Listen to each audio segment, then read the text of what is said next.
1, 2, 1, 2, 3, 4.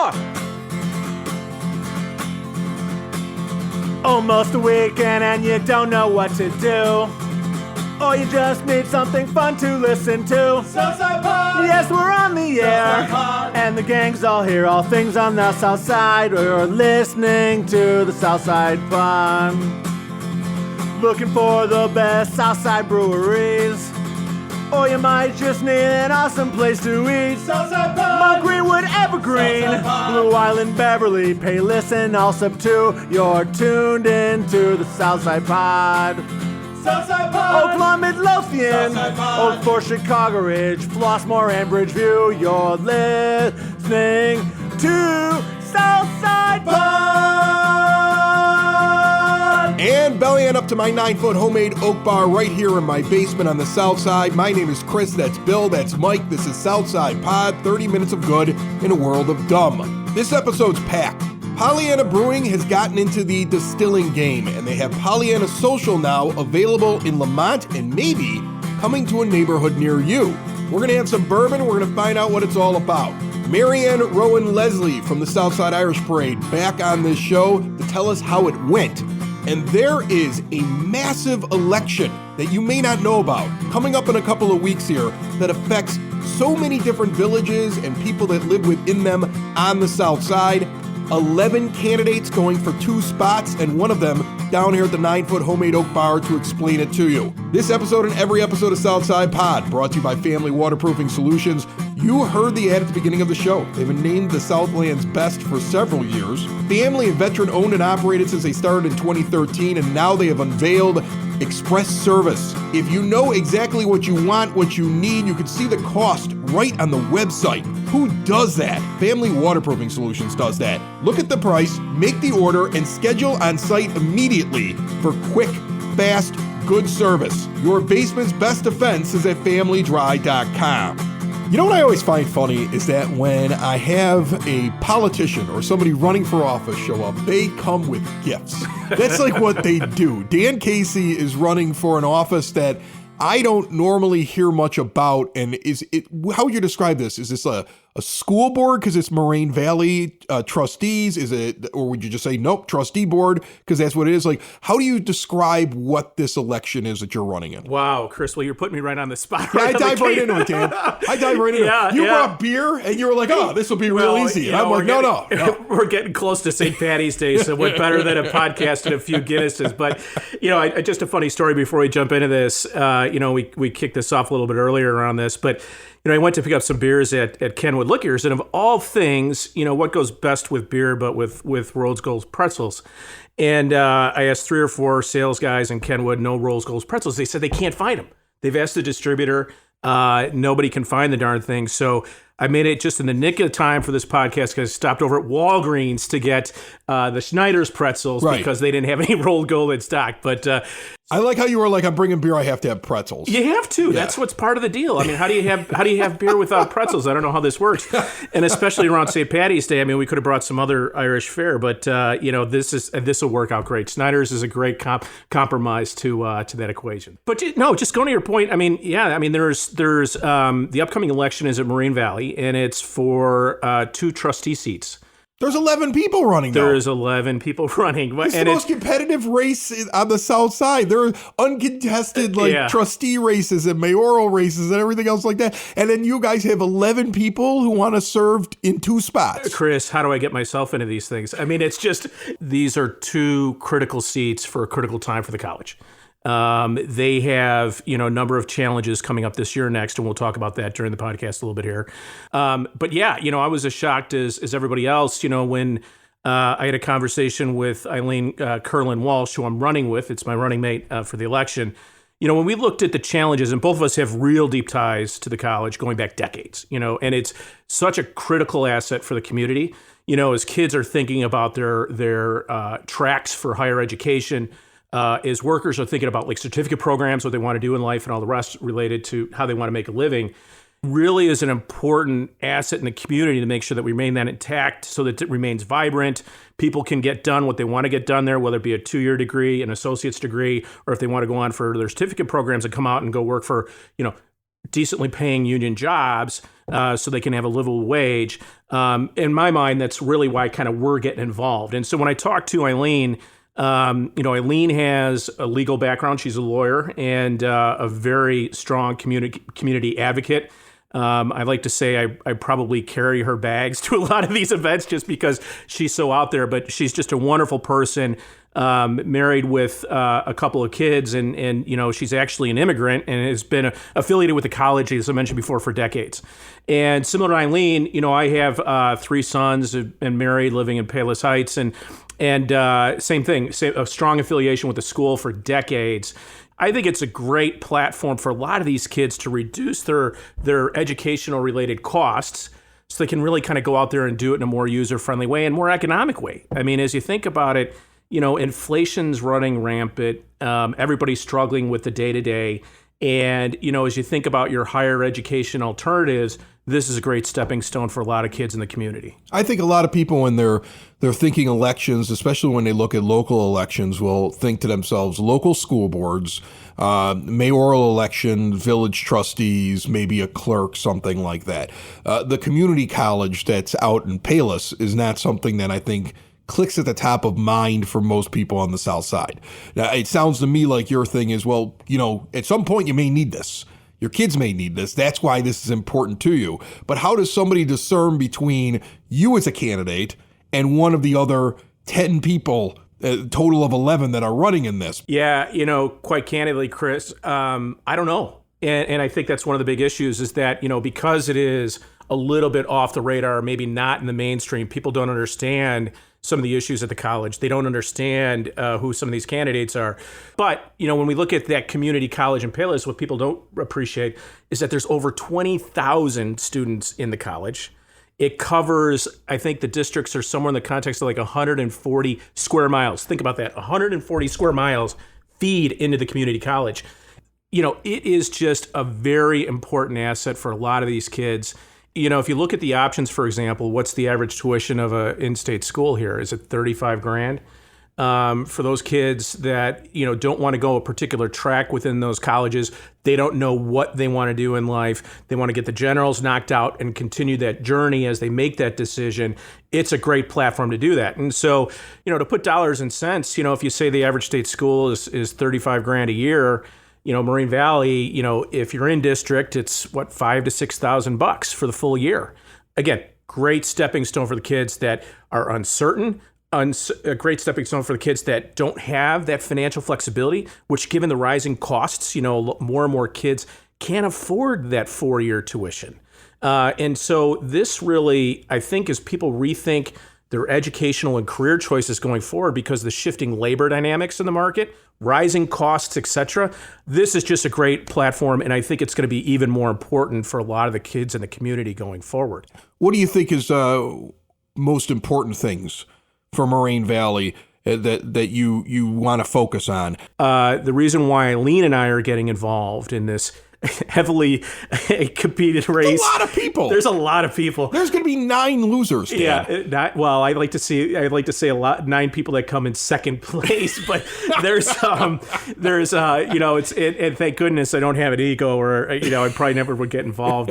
But the fact of the matter is that the school has a couple of real big challenges. I think the big challenges we talked about was costs. The other big challenge is, as part of that is they have the collective bargaining agreements that are coming up for negotiation with all the unions at the college.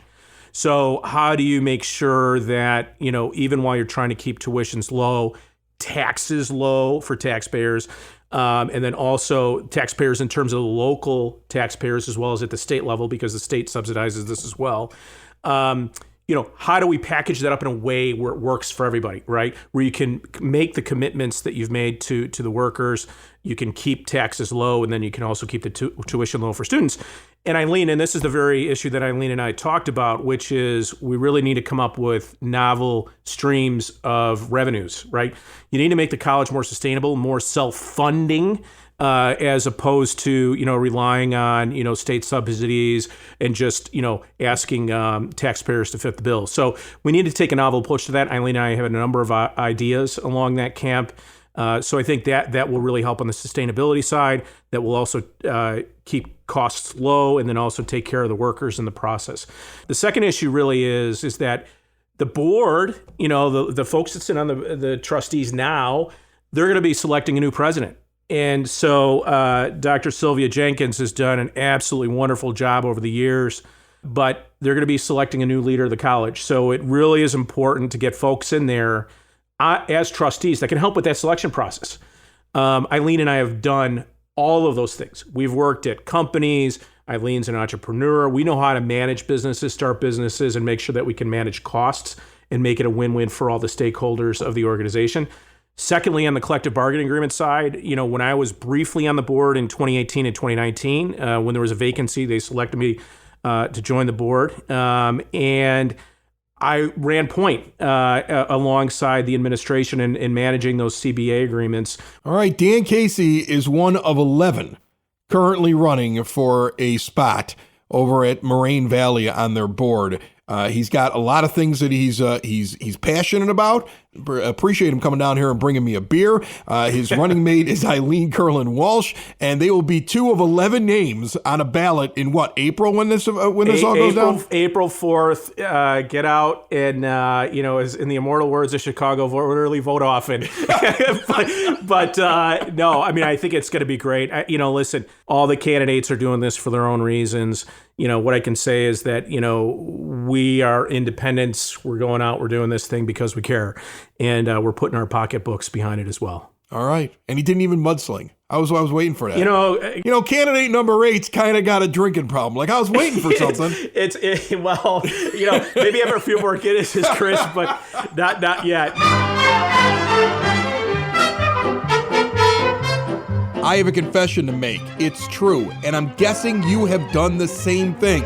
Put more time into thinking about what's for dinner than preparing for your retirement. But if you think your retirement needs deserve more attention, I agree with you, and I want to help you out. I've got a local, experienced, down-to-earth guy who's a friend of this show. He's got a get-to-know-you approach and do the right thing values, and he's been around for over 20 years right here on the South Side. His name is Tom Walsh. He's located on the corner of 111th and Kedzie, and he's waiting for your call. In times of financial uncertainty, how can you stay on track? Call someone who's invested in your success. Reach out to Tom now, 773-779-0023, or pop in at the office right on 111th and Kedzie. Tell him we sent you. Edward Jones, Making Sense of Investing, member SIPC. Pollyanna Social in Lemont. Ryan's been on before for Pollyanna Brewing. I've been in this place before, Ryan, but now we've got the camera for the extended interview on the YouTube channel and the social media and stuff. I keep getting told I got to do this, okay? I'm an old man being taught new tricks,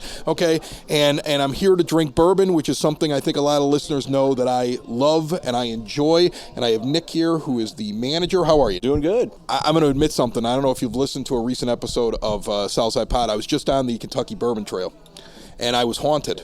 I was haunted in Bardstown by a ghost in the inn that we were staying in the old Talbot Inn. We had a ghost hunter on the show and everything, and he confirmed that a ghost had an encounter with me. So there's no ghost around here, are there? There might be. Well, actually, now that you mention it, our neighbor next door at Astor Garden is convinced that she's got a friend living in the basement, some sort of spirit. So. Really? We got a ghost story? You see, you have to have a ghost story. You need a story when you're doing distilling, don't you? Well, for sure. And this building is almost 170 years old, so we did modernize it in a way, but I'm sure there's some bodies literally buried underneath somewhere. Our basements connect, and it's a pretty creepy area down there. But yeah, apparently her building was an old brothel. I'm not sure what this is.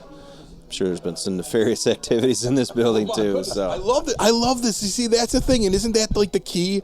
Like, you guys now, you've been brewing for years at Pollyanna. Okay, great beer, multiple locations. Lemont is probably the closest thing to most listeners of Southside Pod.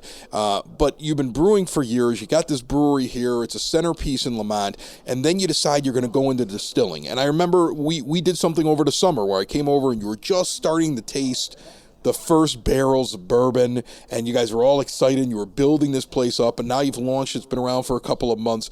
But when you're distilling, when you're making spirits, you need a story, don't you? This is a story. You got a possible brothel and bodies buried underneath the place. It's all about storytelling, right? I mean, the liquid always matters, but the story behind it always counts. So yeah, I think it was your show, Chris, that last summer that we actually announced the opening, or at least the plans for this location. So it's great to be back on chatting about it. I appreciate it. First off, let's talk about what we're having here. I'm going to ask Nick about this one, if you don't mind, because he poured it for me and he told me all about it. So you have 3 different types of bourbon right now. As a bourbon drinker, and I think anybody out there that's a big bourbon drinker, they understand that when a distillery gets started, they generally have to do a little bit of a blend with what they're doing and with somebody else, because there has to be a certain amount of years that a bourbon has to be in terms of age for it to be considered to be a bourbon. And don't worry, I was just in Bardstown down in Kentucky at Bardstown Distilling, and they're a massive distillery, and they had to do blends for the first couple of years. You could still actually buy them on the shelf. So this is a normal thing. So tell me a little bit about this bourbon. You have 3 of them. This is I would say the base one, 90 proof, like a bourbon should be. Yeah, so the bourbon game is obviously a long game. You can't just open up and have 2 and 4 year age bourbon right away. So yeah, our bourbon from mash to barrel is now resting in our Lockport warehouse. So in order to have some aged bourbon, we sourced some barrels, and our distiller blended them to a 90 proof, 110 proof, and then sourced some high rye barrels, and we had a high rye bourbon that's 100 proof. It's technically not a rye because in the mash it's not 51% rye. It's 38%, I believe. So it's just almost a rye, but just has the characteristics, but it's technically still a bourbon. So yeah.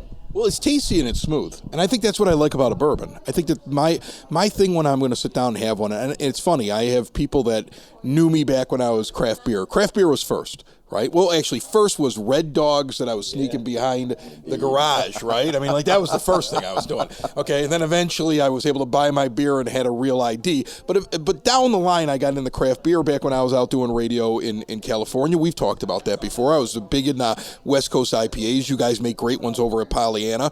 And then I got into bourbons, I want to say, maybe about 4 or 5 years ago. And I go on the bourbon trail now and I get into it.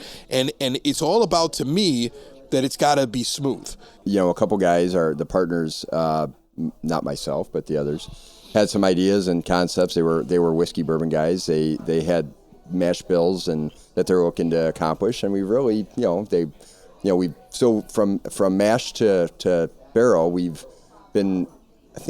almost 2 years into the program, and we have a few hundred barrels resting right now. Probably getting ready to release what would probably be on the young side of a 2-year this year at some point. It might be members only type release just to give it a try. But podcasters that stop by, right? They get of right? course, get a taste? members plus podcasts. Yeah, remember me, absolutely. Done. But yeah, we've really been walking the line from inception to really our release of our stuff with a line of bourbon that's sourced and blended. So I mean, Ed has his secret sauce and recipes that he works with. But no, it's been exciting, and the Inception brand, which is what we call our 3 bourbons that we currently sourced, is doing well. It gives us an opportunity to provide something that we've crafted in our locations. Kind of buys us some time until our stuff starts maturing, and now the stuff we're making today, we're brewing a bourbon about 4 days, or we're distilling bourbon about 4 days a week right now for the last 14 months. So We've been busy doing it. We're looking obviously on a long-term plan. 2028 is going to be amazing. That's awesome. All right, so when somebody walks in here in Lemont, first give me the address before you start telling me, so they know how to get here. What are they going to expect when they come walking in? What's the experience like? Sure. The address is 326 Main Street, right in the corner of all the action. It's a great building, wide open. You can see everything, and you can see in. So there's no hiding here. It's windows for everything. It's good people watching. I've noticed when people are walking down the street, because I've been here before with my wife since she opened, it's good people watching. You can see people coming up and down the block. You're sitting in the window. You're sitting at the bar. You can see what's going on around here. There's some little coves I know over my shoulder here. You got another room that's in the back. I wouldn't call it a speakeasy, but it's got a little bit of a feel the way the tables are set up, like you came here to have some spirits and talk with people, and there's no TVs. Yes, that's a huge point, and a lot of people don't even realize it until they've sat looked around for a little bit, they look up and they're like, where are the TVs? You know, it's kind of it's by design, you know, to get people to kind of be in the moment, experience the cocktail, experience the space. And I think that's the goal, is just when people come in, make sure they're comfortable. It's an inviting space. You're going to get an elevated cocktail without the pretentiousness. You know, it's everybody's welcome. And it's just kind of the goal is to be comfortable and enjoy it. When we started the spirit business and cocktail business, I was convinced we're going to need to hire outside consultants, mixologists, etc. But to see Nick and the team embrace cocktails and challenge themselves and push each other to the limits on this. We've done it. So we rolled out spirits and cocktails in St. Charles and Roselle, but when we were ready to come back to our mothership here in Lemont, where it all started for beer, it wasn't ever going to be in our current location. First off, it didn't really serve well for the back bar and that. And this is a town that's embraced us, and we thought that we found the right location. Really, it was, you know, this whole concept started with, as a Mad Men Don Draper aficionado, is really this concept of 50s, 60s, slow, you know, times kind of reminiscent of times that were slower and relaxing and engaging. You know, we built a horseshoe bar so that staff could engage the customers just like we see now. Our whole approach since day one has always been, even when we opened craft beer, was don't geek out the customer. Let customer experience craft beer. It started with a Don Draper type feel. We kind of modernized it with the mid-century modern lines, but some modern colors and feels. We brought in some local artists. We did things that I just think are relaxing, cool, and something that I want to hang out and have a drink around. Yeah, so. We're never going to end this interview. I'm going to sit here forever because I'm having such a good time. I mean, it's such a really neat place to hang out in. Are you just making bourbon, or are you making more than bourbon? All clear spirits for sure. All clear spirits. Yep. So what is Pollyanna bringing here? Shoot, we make our own vodka, and really nice gin. It's more of a citrus-forward gin, not so evergreeny. A really nice rum. We've got, all this stuff up here. Everything behind you. Gin's the next thing, isn't it? You know that. You're a planner. Gin's the next thing. It is It's the next bourbon, thing. and then gin's right behind it. Yes, sir. The gin crowd is coming right after the bourbon crowd, which I think is weird because when I used to drink gin all the time 10, 15 years ago, my wife would complain that I tasted like pine trees. So, I mean, I was like one of the only people drinking gin, and I think it's right behind bourbon, huh? No doubt about it. Yeah. There's some innovative stuff happening, too. American gin, which we make, is a citrus-based, it's got your juniper, it's got some of your piney and dry characteristics, but it's got a ton of citrus in it. So the American gin game is a whole nother avenue to gin that your traditional dry, London dry gin drinker it's a surprise for them. We're also doing barrel-aged gins, which is, I think we have some behind us as well. So wow, some really innovative stuff doing. And it's great on the artisanal side. It gives the distiller, that gin basket is full of anything they feel like making that day. So, I mean, we've got 6 or 8 or 10 different herbs and citrus peels, and there could be gym socks in there. I have no idea. That. So I love that. Maybe some gummy bears. I have no idea. No, we don't make gummy bear gym sock gin, but we could, and that would be the artisanal part of gin making. Wow, that's incredible. Well, I'm going to tell you something. I learned a ton. I had a good time sitting here talking with you guys. I feel like there's so much more we could talk about. We could get into the fact that I think Lemont is becoming like a mixed drink spirits capital here on the South Side. Obviously, it's competition, of course, but we're not trying to steal people away. We're just trying to crush everybody. Crush everyone. Total down. The rising tide rises all ships. I love that. Oh my goodness, that's the best. All right, once again, the address. 326 Main, Lemont. As you come down, you can't miss this. It's in the center of town, and I really want to thank Ryan and Nick for having me over here and giving me this delicious bourbon. And I'm supposed to go somewhere afterward, but I might just stay here. Is that cool with you guys? Done Belly deal. up to the bar. Thank you so much. Cheers. Cheers, guys. If you've been injured at work, then you need someone who will fight for the care and compensation you deserve. The insurance companies will look out for themselves and their bottom lines, not you. I'm Matthew Coleman, partner and head of the work injury department at the law offices of Parenti and Norham. My team and I have the experience, dedication, and proven results it takes to fight for your rights. Call or text me today at 312-641-5926 or visit us on the web at pninjurylaw.com.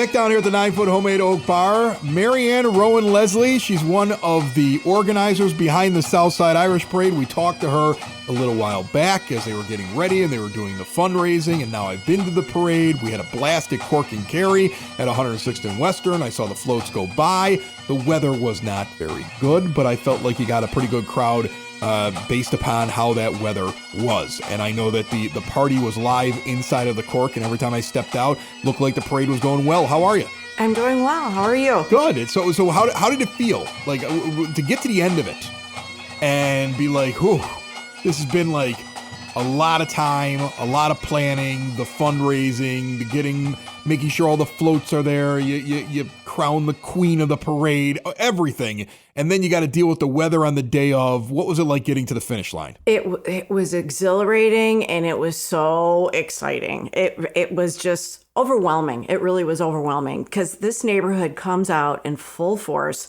and there's such a hearty group of people. And, it was snowing. It was. It turned to rain later. Yeah, it was. And we still guesstimated, because we had a drone flying over the parade, we guesstimated we had between 75,000 and 100,000 people still come out in that weather. Yeah. So we were really excited about that.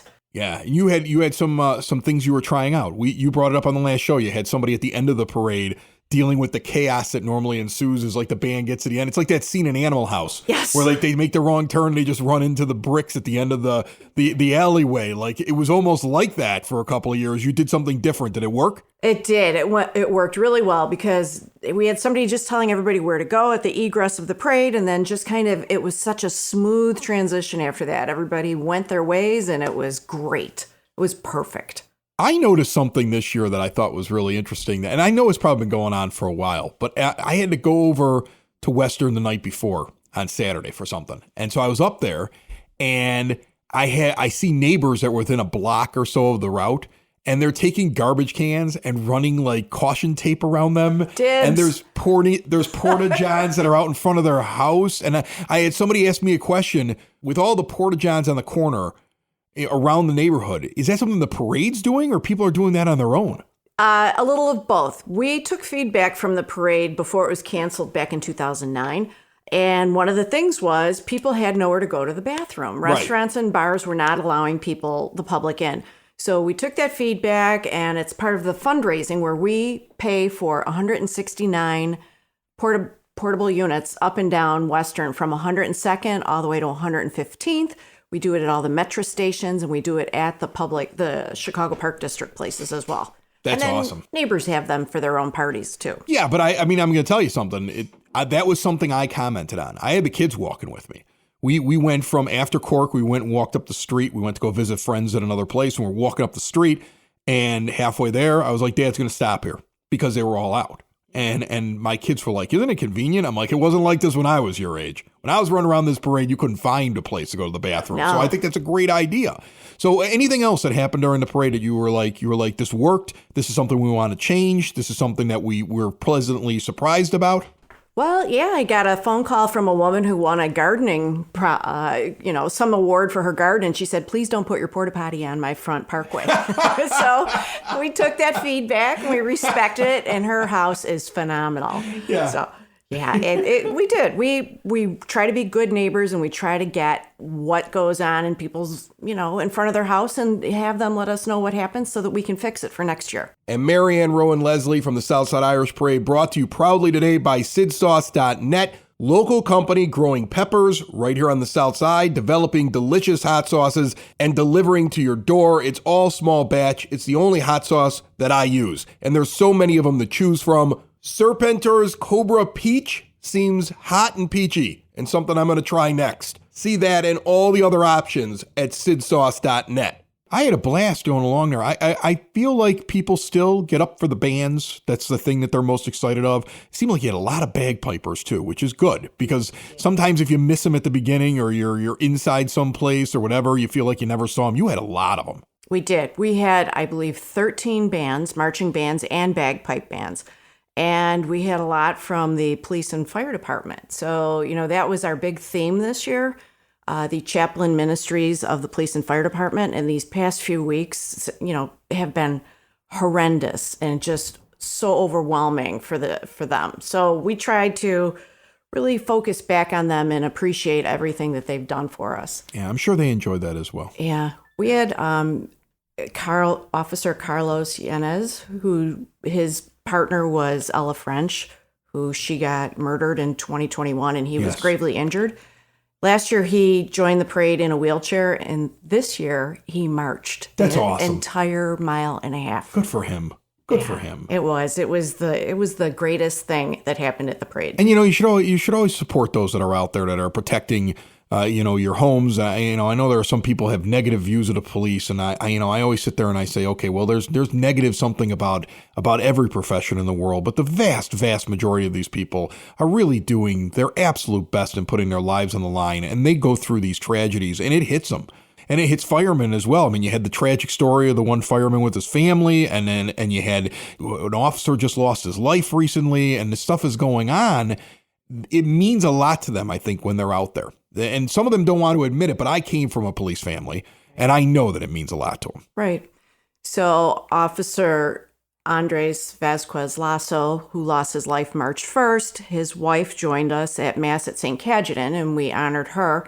And we had a lot of people within the parade showing their appreciation for him giving his ultimate sacrifice for all of us. And it shows how a neighborhood comes together. It shows a lot about the neighborhood that you have the parade in. I would expect nothing less from them to come out and support those that are out there putting their lives on the line to keep the rest of us safe. And it shows how well the parade is running the last couple of years. Kudos to you and the rest of you behind it. I mean, that thing was so well organized. I not to put anything disparaging on past parades, but man, it was wild back when I was young, and that was a fun parade. It wasn't boring or anything like that. It was just fun, and it was well put together. Oh, thank you very much. There's so many people that put so many hours into it, but we are kind of becoming a well-oiled machine.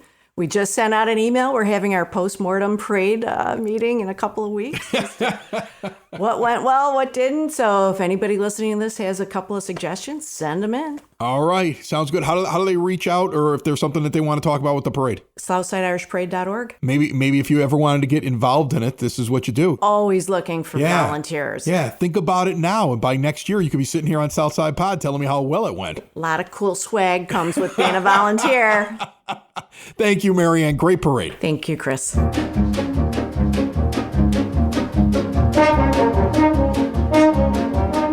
Southside Pod bulletin board time as we wrap up this show with what's going on this weekend and beyond. Brought to you by Cool Clouds Vapor Shop. Quitting smoking is hard, and Cool Clouds wants to give you an alternative. Complete taster bar, great CBD products, located on the northeast corner of 95th and Kedzie. See all they have to offer at coolcloudsvapor.com or stop in and see them at 3148 West 95th Street. The brewery festivals are back again. The arts and the crafts and all the fun, and there's beers and there's burgers and a big giant bazaar. The Flipside Bazaar going off this Sunday, the 19th, 7144 183rd Street in Tinley Park. Kicks off at 11 a.m. and goes until 5 with handmade, local, and unique items going from home decor to local art and jewelry, self-care, and so much more. Local artists and a local brewery all out in Tinley Park. They got a Facebook page. Look it up if you want more details. Also, there's another market coming up the week